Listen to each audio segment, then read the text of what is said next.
You know what it is. It's your guy, Rhett Butler, and this is that pretty left hook. Hitting you in your goddamn liver, fool. You know what it does, man. Fresh back from I'm about to say Las Vegas. No, baby, I was fresh back from Phoenix, Arizona. Fresh back from Phoenix, Arizona. Why? Because your boy Rhett did his other job. I got like 15 jobs. Man, me Jamaican on the low. And one of those jobs is my business, Fight Services. There they go, there they go. Now you're probably saying to yourself, what is Fight Services? I thought you were doing Pretty Left Hook. Yeah, I'm doing Pretty Left Hook. And Fight Services too. Full shit. I've been starting Fight Services first. I've been running fights back of house for promoters for years. Started with the UFC. I actually started with Marty Wynn and his boxing company when he did Mike Tyson versus Kevin McBride. I did it on the behalf of the venue, but I learned a lot and I actually was able to rock with them heavily that week, and that started me in the fight game. If y'all remember Mike Tyson versus Kevin McBride, that was his last professional boxing match. That's how far back I go. And then I was able to matriculate into the UFC as they were growing. First fight, UFC 60, Hughes versus Gracie. And then I've been all around the world and back again doing fights in MMA and boxing. From Showtime Championship Boxing, Floyd Mayweather stuff, everything, Canelo, everything popping, man. Triple G, worked for Triple G Promotions and K2 Promotions, Klitschko Brothers, and all. I've been all around this bitch, man. And I got the call to run Jake Paul versus Anderson Silva. And I was excited. First of all, listen, I like Jake Paul. I like what he stands for, but I was on the fence with him as an athlete. So I was looking forward to, checking this guy out, seeing what he's doing, what's going on. I wanted to see what's really happening, see what the hype is all about.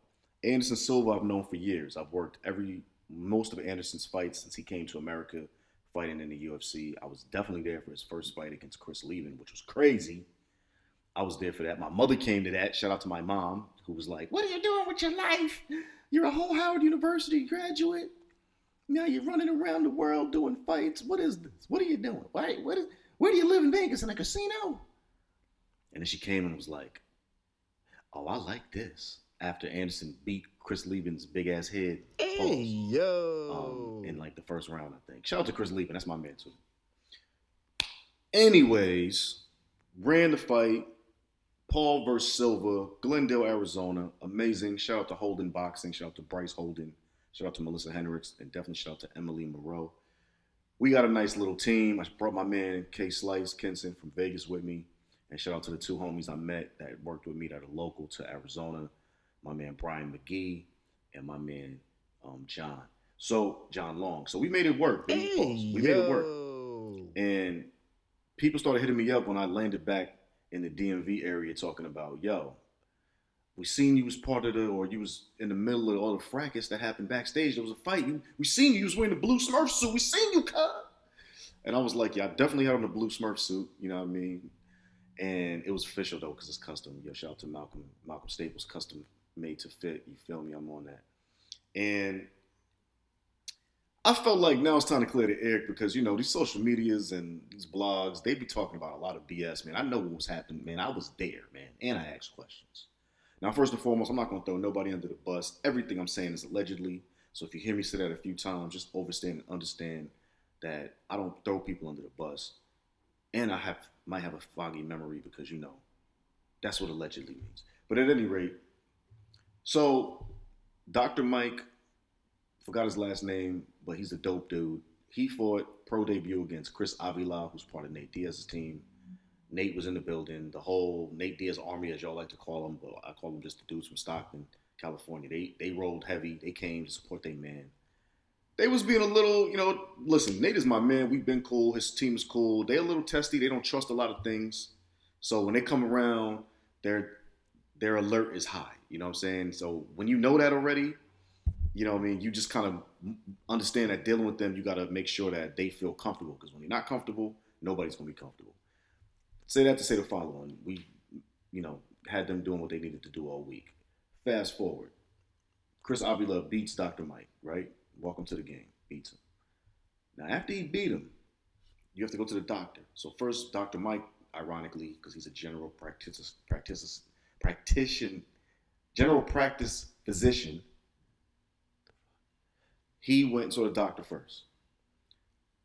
When he's coming out, Chris Avila, his opponent that just defeated him, Nate Diaz, and all them dudes from Stockton, they're standing right there. Dr. Mike actually was like, yo, I just want to say thank you again for the fight. Chris Avila's like, all right, cool. Nate Diaz and them is like, yeah, we beat that fool, whatever, right? Cool. Now, while this celebration is happening, right next to the doctor's office is Jake Paul's dressing room. Jake Paul rolls with really large Mayweather-style security. I don't know who said what. I don't know how it started. All I know is at some point, this crew is talking back and forth with these Jake Paul security dudes. And it's not a good conversation, right? Fast forward.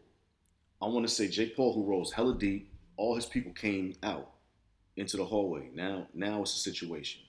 At some point, we're looking like the battlefield lines are drawn, right? There's like 2 or 3 security for the house in the middle.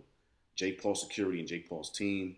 Chris Avila and Nate Diaz's team, right? Face-off, straight face-off. With a couple people in the middle trying to keep everybody at bay. I'm not one of them yet, by the way. When all that happened, and by the way, hold on. We're talking fight services right now. So let me put myself together, man.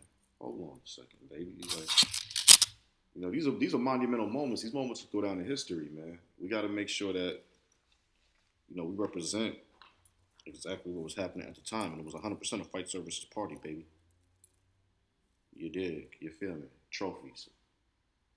Anyway, at some point, all I know is I heard, you guys are big for nothing, coming from Avila's side, allegedly. Then I heard, y'all motherfuckers ain't gonna do shit, from Paul's side, allegedly. A dude with mad tats on his face and head stepped up, and allegedly somebody from Chris Avila's team pushed him back. I ain't gonna say no names. Now, Paul's team's getting a little more aggy, right? They're getting agitated now. They're moving a little closer. They're advancing. So now that distance between the camps and the security in the middle is getting like this. Now security in the middle is literally can touch chest to chest to try to get people up away from each other, but that's not happening. Chris Avila and his team was already starting to move backwards, and they was leaving. They wasn't scared. They was just on the way out the door when this started happening. So they're talking backwards, basically, right? All I know is at some point, allegedly, I see, because at this point, I'm in the middle. I see a water bottle get thrown, allegedly from Chris Avila's side, and it hits one of these security dudes. Bang! In the face. Boosh! No top on. So boosh, boosh. Right? Hey, shower time. Yo. They didn't like that. These Jake Paul security dudes is big. They don't like that. Now they come in, yo, who threw the bottle? Y'all are some pussies, and whoop did he wop, and wop did he whoop, and it was going all the way down. Still, no fisticuff action. Then a plastic cup of beer thrown allegedly from the Chris Avila side. Boosh! Hits the other big security dude dead in the face. Bang! I'm talking about splash. And when you look in the video, you can see that. Bosh. So at this point, I'm literally there. I'm like, oh, it's going down. Because see, this was like a Love and Hip Hop type of episode, respectfully. If you throw a drink at another grown man, bruh, it's going down. That happened. By the way, Jake Paul security, they wear t-shirts that say violent professional on them. So I'm just throwing that out there so you understand what kind of energy you're dealing with. But salute to those guys, because they cool, and you understand something. During a fight week, I work with everybody. So I'm neutron, as they say in the streets. So salute to them, because me and them is cool, just like I'm cool with Avila and Nate Diaz's camp. But at any rate, at that point, when the beer flew, bro, and it hit boy dead in the face, I'm like, oh, it's a Rizzy. Now it's about to really be 100% melee in this joint. All I saw was Jake Paul's big-ass security guards running at these guys. What? I'm seeing curtains move. I'm seeing posters being thrown. I'm seeing things flying. To be quite honest, at that point, I'm walking to build security like, yo, why ain't y'all doing nothing? Then I'm looking for 12. Not that listen, I don't support 12, respectfully. You already know what it is. Everybody, listen. We ain't even gonna get into all of that. But I'm looking for 12 in the sense of, ain't y'all hired to be here to stop things like this from happening? Like, there's still fights going on. There's other people that could be hurt, jammed up. You know, let's say a fighter goes out the dressing room, catches something. You know what I mean? He can't fight. Like, this is what I'm looking for 12 for. Keep the peace. No 12, and I'm not going to run and get 12, and I'm not going to call for 12. You know, 12 ain't there. It was already past that at that point. So if they're not there, then it's going to be what it's going to be until it gets sorted out. Luckily, certain key people were in the middle, which could have gotten hurt, but because their presence was there, like the president of Showtime Sports and a couple of other key figures, I actually found out that that's why a lot of people decided to not go fully on with the fisticuff action. That's why I didn't see no blood on the floor and nobody got mopped up on either side. And I think it's because they all realized, like, if there's executives in the middle, and to be quite honest, these people are not of the streets. Like, between lawsuits and just cancellations of future fight earnings, I think everybody readjusted to where they was at, a professional environment, even though it's about combat sports. And Avila and Diaz went their way, and Jake Paul's people went back to the card and Jake Paul.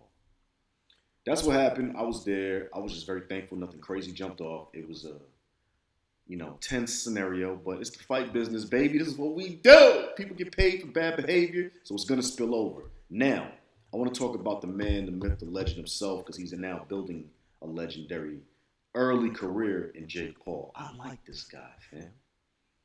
I'm going to start off by saying that. I like this guy. I told you. First of all, I'm part of the Boxing Writers Association of America. I get one Hall of Fame vote. I like Jake Paul. I have an educated opinion. I like Jake Paul. Now, having worked with him with Fight Services and also covered him, as a journalist, I like what this guy's doing. And I also believe, because he rolls with robots and he's deep with all his people, I think, he needs that energy to sustain this thing that he's building. We're watching Jake Paul change boxing before our very eyes. Now, the judges in Arizona, I don't know who was the judges. I don't know if they live in Arizona or if they were flown in, flew out, whatever. The scores y'all gave for that event was trash. Like, y'all had Jake Paul winning by such a wide margin, you would have thought Anderson Silva was in the bed literally getting beat on. Pause. Hey, yo. That's not what happened. Anderson was all up in his chest, like a la Sean Porter style, a dog. He was making Jake eat uppercuts left and right. Jake was throwing, but he was missing a lot. Don't get me wrong. When he connected, it was dramatic. But he was missing a lot. Anderson was connecting a lot on uppercuts. Jake just got a hell of a chin. God damn. Like, I can't say nothing about this. This man got a hell of a chin, man. Pause. I mean, jeez. The scores was trash. I saw a draw. I saw a split. And if it went either way, I wouldn't have been tight. You know what I mean? But a unanimous with those kind of wide margins, y'all are bugging. I wasn't feeling that. And it was actually very disrespectful to Anderson Silva, who's a 100% legend. And he went heavy in the paint. But you got to give Jake Paul props. You know what I mean? Because number one, you took on Anderson Silva. And as Anderson made it a dog fight, the dog came out of Jake Paul. The dog came out of Jake Paul. He's a dog. So we now know that Jake Paul is here to stay. We know now that Jake Paul is not playing with his boxing. And we know Jake Paul is not afraid to take on legends and meet the expectation of fighting a legend. So to that end, salute to Jake Paul and Most Valuable Promotions for hiring Fight Services, Holden Boxing, who works with MVP for hiring Fight Services. But also salute to Jake Paul for what you're bringing to the game. He bet Anderson Silva that if Anderson Silva lost, that they would go in and create a fighters union. That's respect. That man loves the game. He wants to help people. You got to love that, right? At the end of the day, Jake Paul is changing the sport of boxing before our very eyes. This is a new thing. And for the sport to survive, you need people like Jake Paul, especially when he's putting in 110% clearly on training and clearly got the dog in him when the dog's coming at him. My name is Rhett Butler. You know what it is. This is the Pretty Left Hook, and we are powered by Up On Game Network and Pace-O-Matic. Shout out to the whole Up On Game familia. my man Vito, my man Dustin, my man Cardo, my man Blanco, and of course the big homie LeVar Arrington. Check us out all on socials, right? At Rhett E. Butler, that's RHETTE Butler, and also at PRITTY Left Hook Podcast on Instagram, at PRITTY Left Hook on Twitter, at Reddy Butler on Twitter and the gram. Yo, y'all don't know shit about boxing, but I'm going to put you on game right now. Jake Paul is here to stay. He's nice. Yo, judges, get your scores right. Fix your glasses. Wipe all the coal out your eye. Don't disrespect Anderson like that again. But Jake Paul, salute, homie. You fucking nice, man. Nothing I can say. And he's a nice guy. Respect to that guy. Sheesh. Pretty Left Hook hitting you in your goddamn liver.